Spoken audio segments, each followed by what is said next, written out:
Tapi bang, ni zaman moden, nak jadi artis.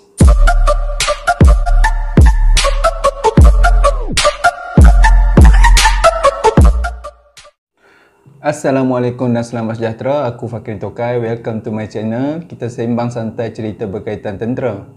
Kali ni aku nak share sikit tentang kejaya tentera, ataupun aku nak panggil video kali ni Kejaya dalam Kejaya. Apa dia kejaya dalam kejaya tu?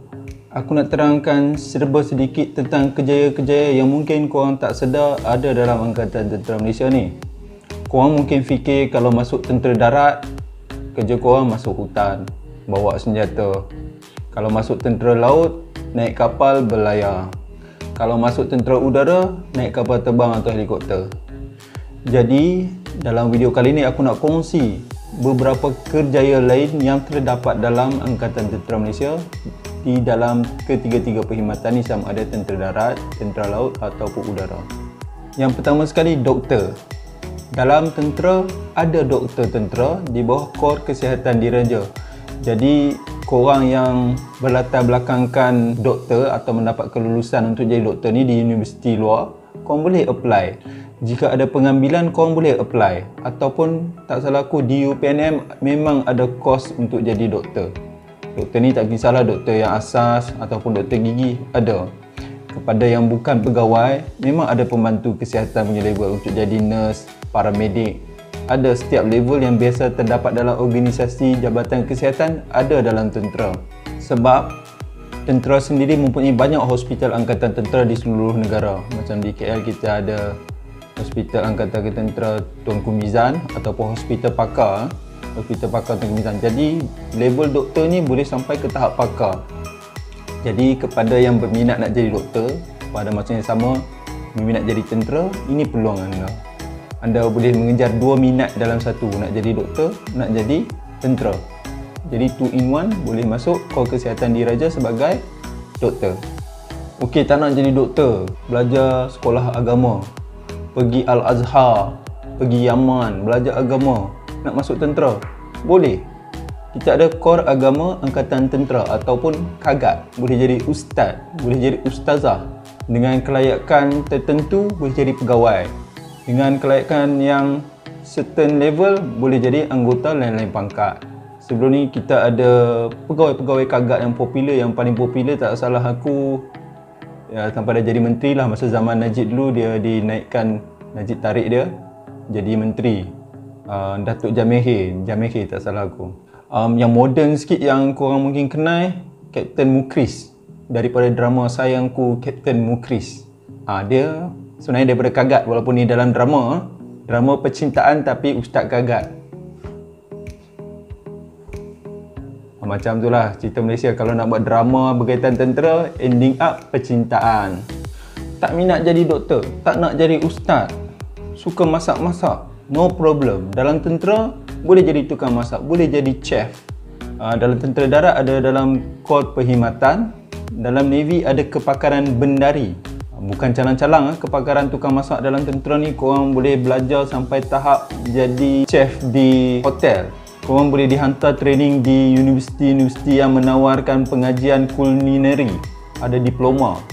Jadi bukan tukang masak biasa-biasa. Korang ada pakaian pakai chef, korang boleh buat ukiran buah-buahan, ada yang pandai buat ukiran ais.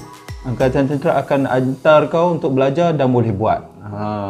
Jadi jangan pandang rendah pada kejayaan tukang masak ataupun chef dalam Angkatan Tentera ni.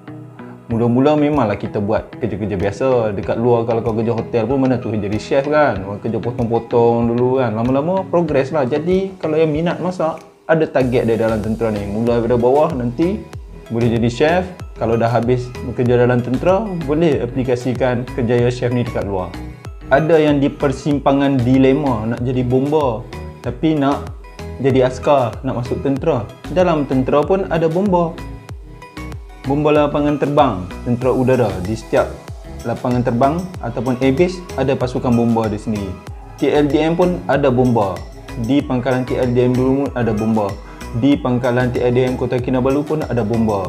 Tentera darat pun ada cawangan udara di sini, ada helikopter, perlukan bomba. Jadi 2 in 1, boleh jadi bomba dalam Angkatan Tentera.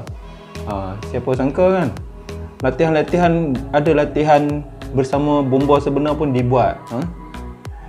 Sebab kita dalam angkatan tentera ni banyak risiko-risiko kebakaran kepada aset-aset macam kapal terbang terhempas, helikopter terhempas. Even bangunan kita di dalam pangkalan tu sendiri pun memerlukan anggota bomba di kalangan tentera ni bersedia untuk kemungkinan. Jadi kepada yang minat nak jadi bomba tapi nak masuk tentera juga, ada peluang ni dalam Angkatan Tentera Malaysia. Masa belajar ni, zaman belajar di universiti dulu, ramai ambil kejuruteraan nak jadi jurutera. Dalam tentera pun ada jurutera. Dalam tentera darat ada Regimen Askar Jurutera Diraja, RAJD. Bukan calang-calang. Kalau korang tengok dia orang ni buat jambatan. Waktu banjir dia orang buat jambatan. Kalau dalam perang dia orang buat jambatan untuk kereta kebal melintas sungai. Apa lagi, waktu aman dia buat bantuan bina rumah kepada orang-orang yang memerlukan. Bukan biasa-biasa, dan diorang ni pun banyak terlibat dengan jabatan-jabatan yang berkaitan dengan utilities, air, elektrik.